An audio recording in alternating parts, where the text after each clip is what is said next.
Hello and welcome to a special program on NewsX brought to you by Dafa News. India registered a comprehensive victory over arch rivals Pakistan at Ahmedabad, converting what was expected to be a big contest into an easy win. Chasing a modest target of 192 in just 30 overs, Captain Rohit Sharma again led from the front, scoring a breezy 86 of 63 deliveries as India made Pakistan look absolutely pedestrian. Besides Babar's 50, the only one Pakistan batter and Rizwan scoring a vital runs in the middle order. No one could stand up to the Indian bowlers. Bumrah was the pick of the bowlers with a game-changing spell of 2 for 19 from just 7 overs, including a maiden. While Siraj and Pandya were attacking and economical in picking 2 wickets apiece, it was the case of Kuldeep and Jadeja, whose vital wickets broke the back of Pakistan's batting. India stands undefeated in the mega event so far. What a fine win again. Moving on to today's big game on the Afghanistan. Afghanistan takes on England and I'm joined by 5 interesting guests. But first, let me just go on to my esteemed panelist, Kamran Muzaffar, who joins us with his cricketing and analogy stats from Dubai. Kamran, welcome to the show. Quick word, what do you think went wrong for Pakistan? You've watched Pakistan cricket closely, and what was the problem? Was the intent problem? Was the skill problem? Or was it the fear of playing at the big stage? Your views, Kamran. I think it was a combination of all those things, especially the first two, the skill and the application. The approach was not up to the mark. Right. And although they looked in control till the 30th over in the first innings, but they were not there where they should have been. Absolutely, they were not there where they should have been. I want to just ask you a quick thing. When the top order bats, they come at 5.1 average your run rate in the over, and when they depart, it falls down to 4.9. That example, and you're pretty peeved in your program and otherwise as well. Kamran, what do you make of a situation where the batter walks in and doesn't accelerate the game but goes out by decreasing the tempo of the game, and it hurts the team? Do you think that was the case yesterday with your top 2 or rather top 4 batters? Yeah, definitely. We cannot blame the openers for that, because they did their job perfectly well, because they gave a kind of a dream start to Pakistan, where they took 12 runs of Siraj first over, and they handled Bumrah quite efficiently as well. They were 40 in 8 overs. That was, I think, that was a par performance, not losing any wickets. But after that, what happened till the 30th over was that Pakistan batters, especially the top Pakistan batters, the senior Pakistan batters, they just hung in there, and they never went anywhere with their batting. So they did not, after getting set in the middle, they did not take Pakistan ahead of the game. And Kamran, that's where Pakistan was. Forgive me to interrupt you here. Do you think there's something wrong with the template and the brand of cricket they're playing? I think they're living in the past 80s and 90s and 2000s where they rely on pinch hitter, which doesn't exist anymore. Your views on it, Kamran? There is no pinch hitter. That's another problem. If there was any pinch hitter, they would have used it. But the thing is, yes, that template is dated. And if you look at it, especially with the exclusion of Fakhr, and Abdullah has come in, obviously he's a technically correct batter and everything. But if you look at the top 4 batters, they are more of a grafters, and they can anchor the innings. But they cannot position on the back foot on their day. They are not like Fakhr Zaman.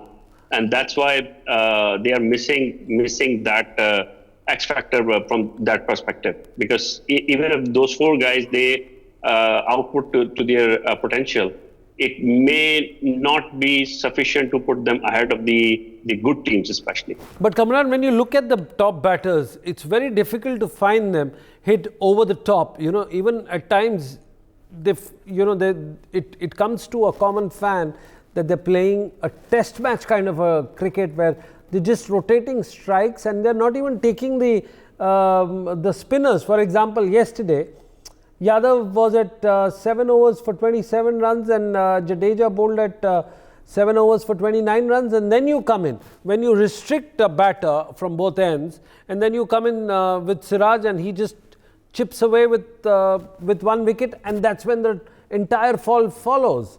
Do you believe that you lack the top order batters who could hit out of the park? Out of the park or not, they can show more urgency when they are there. And that's what the problem with this kind of approach is.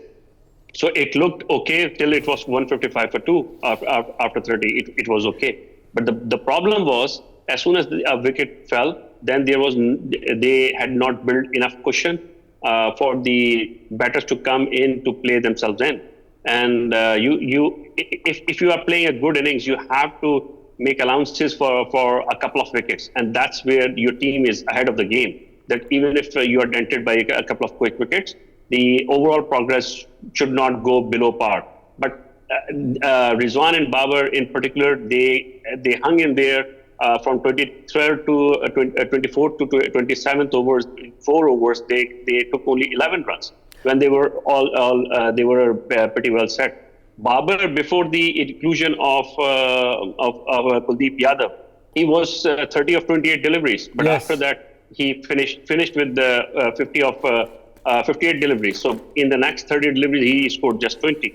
So he was already set, and he should have been the one taking on and taking the team ahead of the curve, not keeping them just there, especially when you are playing with 8 batters and you are sacrificing one slot for additional bowler by putting another batsman in there. So if you are not going to take initiatives after having 8 batters in the lineup, then what's the purpose? Absolutely. Kamran, we also have seen your batting orders doesn't seem to have the power, the TNT that it deserves. The other problem that we have seen is that you don't have a quality spinner. Besides that, what we've seen yesterday, and looking at Rashid Latif's program and Caught Behind and Professor's Doc's program, it said that you have a problem of the fast bowler as well. Do you think you are walking on razor's edge, this team? And do you think this team can still make it to the semi-final despite the loss? Your views, Kamran, and then I'll come to my go on to Annie Chaim.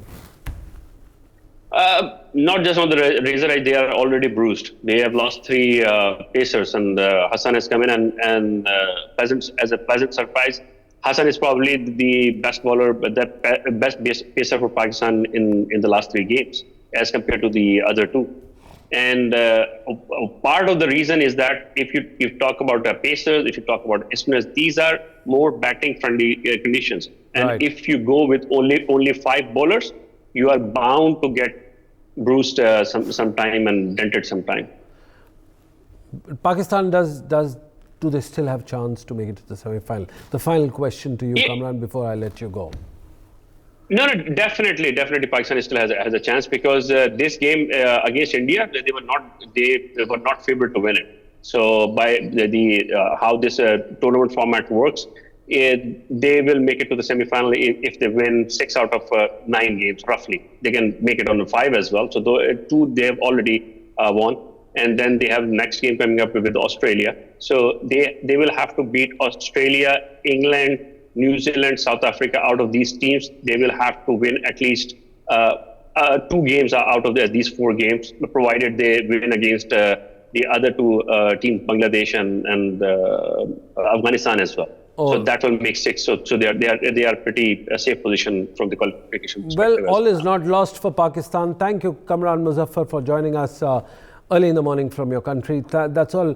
I'll come and shift my focus to my colleague, Dev Tyagi. Dev, with this win, India reaches the top of the table. As you see on your screen right now, India's top of the table and leading, looking very pretty. Your views, quickly. No, absolutely. Having not put a foot wrong so far, and having been this exceptional powerhouse that the world knows India to be, I think they are in the driver's seat, and I would actually say this is their World Cup to lose. Absolutely, this is the World Cup to lose. So let's shift our focus to Annie Shave, who's a freelance broadcaster at BBC. Let's hear what she has to say about today's game. England haven't played Afghanistan a great deal in the World Cups before. How do you differentiate? How do you think that this game is different from the other games, Annie? Afghanistan against England. England going to have to play as well as they play against any other side. I mean, I know Afghanistan are bottom of the table and England are mid-table, but they're still a force to be reckoned with. They've lost against India, they've lost against Bangladesh. They will be trying to make the best effort they possibly can. They don't want to go out not fighting. So England will have to play as they always play, with baseball, and really try hard. At what are the other things that they have to improve urgently? You've spoken about baseball, but let's look at the other improvement that needs to be done. Annie? England have got a really fantastic batting lineup. I mean, it goes right to the tail. But what they really need to do is not go out as if it's a T20 match. It's a 50-over match, and they are guilty of going out and trying to blast everything baseball style, with the exception of Root and Milan. They also have a fantastic bowling lineup with the left arm options of Topley, and Willie, if they actually play him, and of course Sam Curran. But they also have Rashid and Moeen Ali in the middle if they want to use those. So they really are very strong. But what they really need to do differently, I think, is realise it's a one-day game. Well, Annie, you're a great champion of the county cricket, and not many Afghan players play in that circuit. But which is one player would the English team like to sort out better than before? Your views, Annie? Well, every team, of course, needs to be wary of Rashid Khan. Not just his bowling, his helicopter batting as well. So I think that is one person that they really will want to play well. I mean, they've to be fair, they've probably got used to him through the various franchises, but he's definitely the person that they want to work out. Thank you, Annie, for joining us from London early morning on a Sunday morning. Well, we shift our focus to Chaya Mughal, the captain of the UAE women's cricket team, the legendary player, and now also serving the game in various capacity. Chaya, welcome to the show. What is the biggest strength of this England side? Well, the English side has a lot of remarkable batters, which makes them a very strong batting unit. From the opening until the lower order, they have the batters who can play comfortably against any kind of bowler. They have a very strong opening unit, which is balanced by a decent middle order, I would say. And then in the end, they have Chris Woakes and Sam Curran, who have a name for clearing out those boundaries in the end. Overall, I would say the English side has very good all-rounders, which not only can contribute in one department of the game, but also they possess the qualities that surely can help the English side to win the games as such. Chaya, we can talk about and we can keep admiring the English side for their prowess in the ODI games, T20 games, but let's shift our focus to Afghanistan. Do you think Afghanistan is likely to play to their strength today? On paper, Afghanistan's spin department of Rashid, Nabi and Mujib, they speak of quality. However, they would want their plans to be executed properly when they come to play the games. Rashid and Nabi have taken most of the wickets in this format of the game, and they would definitely want them to take some wickets in this game as well. Afghanistan would definitely fancy their chances while they are playing against England, who don't have a potent bowling unit as such. They can be vulnerable against spin as well. So I think the key that's going to work for Afghanistan in this game will be their spin bowling attack. Well, That was Chaya Mughal, the captain of the UAE women's team. Now also shifting our focus to another eminent guest. It's very rare on a Sunday morning that you get three high-powered women critic, watchers and the players of the game. I welcome Georgie Heath, multi-sports journalist. Georgie, it's a pleasure having you on our show. England seems to be the clear favourite for today's game. What is your view about it? Yeah, England, they seem pretty clear favourites for today's game. Obviously, they had that loss in the first game against New Zealand, and that seemed like quite a big shock, and everyone was mentioning this big upset at the beginning of the tournament. But like we say, just the beginning of the tournament. They're coming into this off the back of a really big win and re-finding that form. David Milan looks in absolutely tip-top form, and we can't ignore Reece Topley. England now have a little bit of an issue of almost too many people who are in form with the bowling. I mean, Chris Woakes has looked a little out of touch. Mark Wood, he's still finding that pace, but I don't know how you don't select Reece Topley for a game like this, because he performed so well in that form previous game. They're just obviously going to have to watch out for that spin, that incredible work of Rashid Khan, who is going to be the one who could cause them some issues. But someone like Joe Root, one of the best players of spin in the world, there's talk about him not quite being in form coming into this tournament. Well, he's found his feet now, 2 half centuries, so he's going to be able to combat that.